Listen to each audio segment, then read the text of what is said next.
עכשיו נדב כותב, ואני מצטט, ועכשיו הוא מצטט אותי שוב. השחורים הם 13% מהאוכלוסייה בארצות הברית, אך הם רוב הפושעים האלימים, רוב הרוצחים ורוב האנסים באמריקה הם שחורים. סוף ציטוט. אמת. ועכשיו נדב מגיב ואומר, ואני מצטט, חיים, אתה מכיר את הביטוי חכם בלילה? אתה יודע שזה היה סיפור דומה מאוד עם המזרחים בארץ לפני 20-30 שנה? ואני די בטוח שעד היום יש יותר מזרחים ורוסים בבתי הכלא מאשר אשכנזים יחסית לגודלם באוכלוסייה. סוף ציטוט. דרך אגב, אתה עושה מה יש אנשים שעושים זאת, אתה לא היחיד, אתה מפריד בין אשכנזים לבין רוסים. הרוסים הם אשכנזים גם כן. השפה של הרוסים לפני 100 שנה הייתה בעיקר יידיש. והם היו, המקור שלהם זה באשכנז, בגרמניה. אחר כך הם עברו, לפני כמה מאות שנה, הם עברו לרוסיה, אבל לא חשוב. נדב, אתה משווה בין שחורים, פושעים באמריקה, שהם חלאת המין האנושי, לבין האחים המזרחים שלנו. ואתה מזרחי בעצמך, אבל זה לא משנה. מה שאתה אומר זה מאוד מאוד מעליב.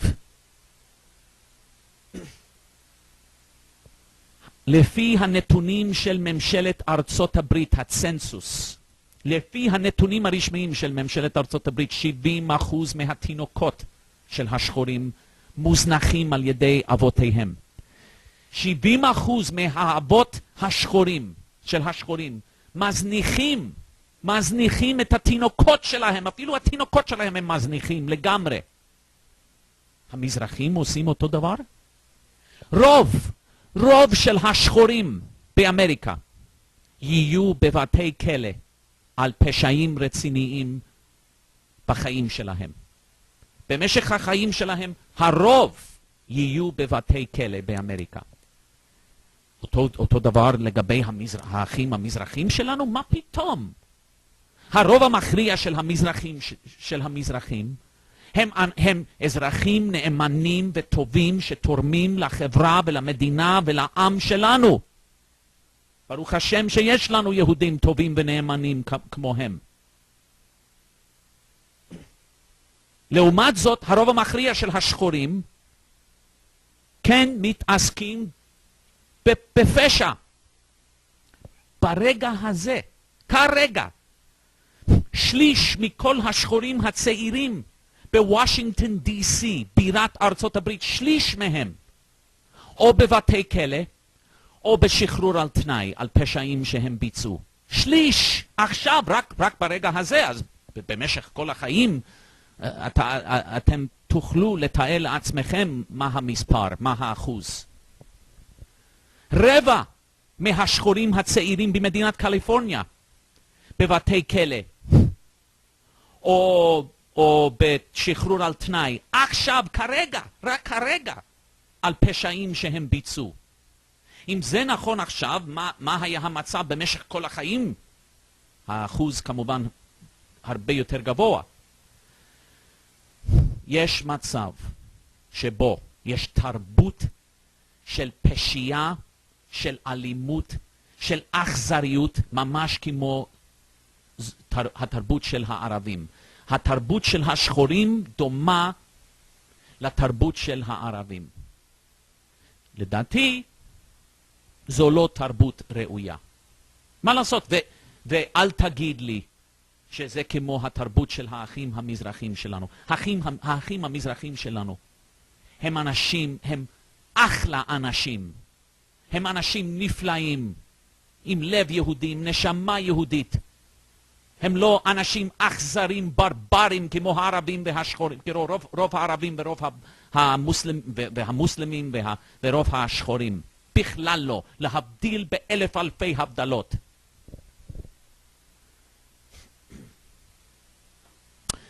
ועכשיו נדב כותב, ואני מצטט, אוקיי, לפני שאני ממשיך חשוב שתדע שאני לא בא לתקוף אותך או את התנועה. אני מחפש תשובות, מקווה למצוא אותן כאן. סוף ציטוט. נדב, אני עונה לך באופן ידידותי, ואני כן רוצה לעזור לך, ואני באמת מתייחס אליך כאח. אח טועה, אבל אח. אבל אל תגיד לי שאתה לא בא לתקוף כשאתה משווה אותנו לקוקלוקס קלאן, הנאצים של הקוקלוקס קלאן, או גבלס, שהיה שר התעמולה של גרמניה הנאצית בשואה, כשרצחו 6 מיליון מאחינו, ואתה משווה אותנו ואותי אישית למפלצת הנאצית הזאת. בשבילי זוהי תקיפה. בסדר? בכל זאת, אני מתייחס אליך כמו שמתייחסים אל אח. ועכשיו, נדב כותב, ואני מצטט, אוקיי, אני אקריא מכאן.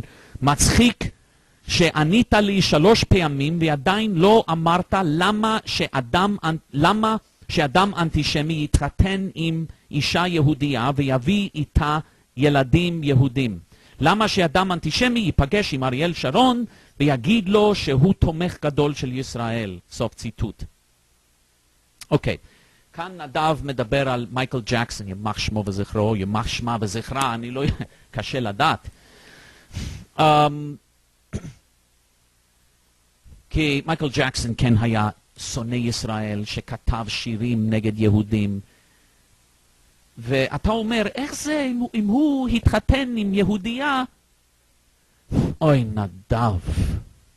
נדב, אתה חייב ללמוד היסטוריה. הרבה אנטישמים מתחתנים עם יהודיות. הרבה. ליאונויד ברז'נייב, ימח שמו וזכרו, שהיה הרודן של ברית המועצות, שרצח יהודים בדם קר, ששלח את אחינו לסיבר, לענות אותם. המפלצת הזאת שניסה להשמיד את מדינת ישראל כמה פעמים במלחמות, כשהוא תמך בערבים שניסו לזרוק אותנו לים, לבצע רצח עם נגד העם שלנו. ליאונויד ברז'נייב, אשתו הייתה יהודייה. בטח שגם היא הייתה אנטישמית. אתה יודע כמה... קודם כל, יש הרבה יהודים שהם אנטישמים לצערי הרב, עם שנאה עצמית. העובדה שמישהו מתחתן עם יהודי, זה לא אומר שהוא לא אנטישמי. זה לא בכלל. בכלל זה לא שולל את האפשרות הזאת. בכלל לא. ואתה אומר שהוא התחתן איתה והביא 2 ילדים לעולם איתה. הם לא הילדים שלו, תעשה לי טובה. לא היו לו יחסי מין עם אף אישה. הפריק הזה רק אנס בנים. הוא לא נגע אפילו באישה הזאת. והילדים האלה לא נראים כמו מייקל ג'קסון. מייקל ג'קסון נראה ממש כמו שחור ממוצע באמריקה. לא כמו שאתם רואים אותו אחרי מיליון הניתוחים הפלסטיים שלו. והילדים האלה נראים ממש כמו ילדים לבנים, יהודים. אין שום סיכוי שהילדים האלה הם הילדים שלו. רק כדי לתקן את הרקורד. והוא נפגש עם אריאל שרון ואמר שהוא תומך בישראל. ביג דיל. הוא גם נפגש עם לואיס פרחן, שאמר שהיטלר גבר גדול, והוא הביע תמיכה בלואיס פרחן. אם מישהו נפגש עם נאצים, אבל זה טוב לקריירה שלו גם להיפגש עם שרון, אתה לא מבין מה זאת אומרת? הוא עשה זאת בישראל כי זה טוב לקריירה שלו, כי כבר האשימו אותו שהוא אנטישמי, אז הוא חשב, אם אני אעשה זאת, יהודים כמו נדב יאמרו שאני לא אנטישמי. אבל בינתיים הוא נפגש עם לואיס פרחן, עם אל שרפטן שאחראי לרצח של ינקל רוזנבאום, יהודי בברוקלין, שנרצח בפוגרום של שחורים שהתפרעו ורצחו יהודים. ואל שרפטן היה אחראי לפוגרום הזה. ומייקל ג'קסון היה ידידו הקרוב. גם ג'סי ג'קסון, אל שרפטן, לואיס פרחן, כל נאצי שחור, מייקל ג'קסון תמך בהם, נתן להם כסף, תרומות.